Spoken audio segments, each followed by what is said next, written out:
से अनेक दिव्य शक्तियां ले रखी। अच्छा, और महाराज उसने अपनी भुजाओं के बल से आर्यावर्त के 86 राजाओं को बंदी बना रखा है। उन सबको उसने एक कंदरे में कैद कर रखा है। उनकी संख्या पूरी 100 हो जाएगी, तब वो उन सब की बलि चढ़ा देगा। तो इसका अर्थ ये है कि यदि हम अकेले एक जरासंध को परास्त कर लें तो उसके बंदी 86 राजा स्वयं ही हमारे अधीन हो जाएंगे।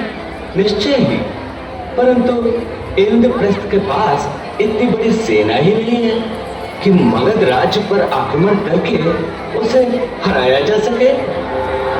तो फिर इसका उपाय क्या है मधुसूदन? उपाय तो एक ही है, वो एक वीर है। अगर उसे द्वंद्व युद्ध के लिए ललकारा जाए तो वो कभी इनकार नहीं करेगा। उसका शरीर 2 टुकड़ों से जुड़कर बना है। मल्ल युद्ध में उसके शरीर के 2 भाग करके अलग अलग फेंक देना होगा, तभी वो मारा जा सकता है। और मेरी दृष्टि में ये कार्य केवल भीम ही कर सकते हैं। ये कार्य हम मिलकर करेंगे, इसलिए भीम और अर्जुन दोनों को मेरे साथ जाने की अनुमति दीजिए। आपके साथ रहते इन दोनों की अवश्य ही विजय होगी यदुकुल भूषण। द्रव्यदान नहीं होता। तो फिर आप अपनी कामना कहें ब्राह्मण। महाराज, हम ये जानते हैं कि आप महादानी हैं। इसमें कोई संदेह है ब्राह्मण? नहीं राजन। अपनी आवश्यकता बताओ, तुम्हें क्या चाहिए? स्त्री, वस्तु, द्रव्य अथवा फिर कुछ और? नहीं राजन, नहीं। ये सब भौतिक सुख तो संसार में पीड़ा के कारण मात्र हैं। हम ये सब आकांक्षा लेकर यहाँ नहीं आए हैं। तो फिर ऐसी कौन सी आकांक्षा है जिसे जरासंध पूरा नहीं कर सकता ब्राह्मण? बताओ, तुम्हारे मन में ऐसी कौन सी लालसा है जो तुम्हें यहाँ खींच कर लेकर आई है? लालसा तो केवल एक ही है महाराज। वो क्या है? युद्ध, केवल युद्ध।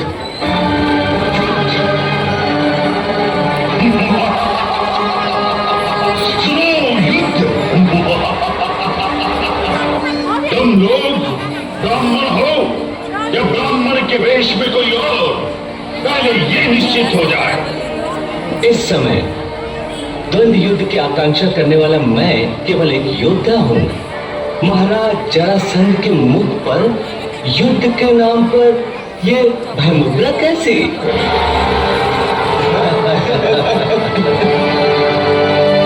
भय मुद्रा नहीं है ब्राह्मण, कतई भय मुद्रा नहीं है। तुम भगवान आशुतोष के सामने याचना कर रहे हो। यहाँ इस द्वार से कोई निराश नहीं लौटा है, न ही तुम लौटोगे ब्राह्मण।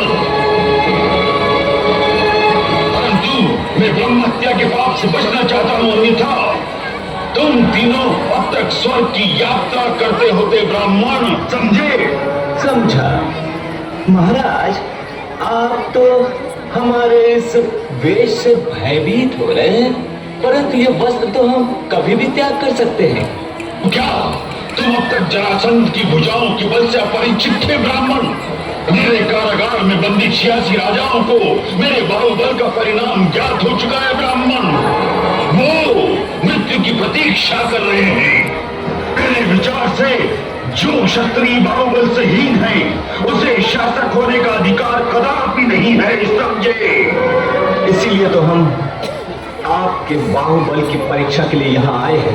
आप हम तीनों में से किसी एक को चुन सकते हैं महाराज जरासंध, और ये है पांडुपुत्र भीम, और ये है अर्जुन। तो फिर इन दोनों में से किसी का चुनाव कर लो।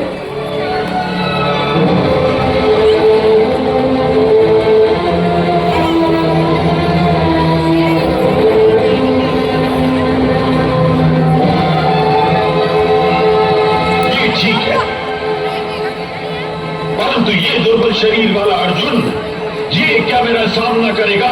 मेरे एक मुष्टि प्रहार को सहन करने की क्षमता वाला भी नहीं लगता। हाँ, हो सकता है युद्ध में भीम कुछ क्षण जी ले। ये तो समय ही बताएगा कि कौन कुछ क्षण जी सकता है। जरासंध, तुमने युद्ध के लिए तुम वचनबद्ध हो चुके हो। पहले जाओ अपने स्त्री कुल से अंतिम भेंट कराओ, और एक बार अपने राशि के भी दर्शन कराओ, ताकि मरते समय तुम्हारी कोई कामना शेष न रह जाए। उत्तेजित न हो राजन, मैं तुमसे द्वंद्व युद्ध के लिए तैयार हूं, और तुम्हारे राजमहल के सामने वाले चतुष्पथ पर मैं तुम्हारी प्रतीक्षा करूंगा, ताकि तुम्हारे मरण का महोत्सव तुम्हारे नगरवासी भी देख सके। भीम, मैं भी तुम्हें वही यम का द्वार दिखाऊंगा, समझे?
गिरी बजाई फरके शावड़िया मन शेठजी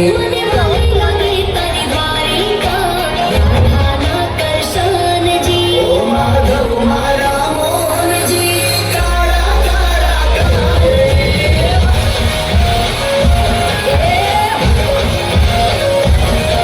ओ ठाकोर नागा गोरीजी राजाजी आश्रामजी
करके इशारा बुलाए गई रे करके इशारा बुलाए गई रे बरसाने की छोरी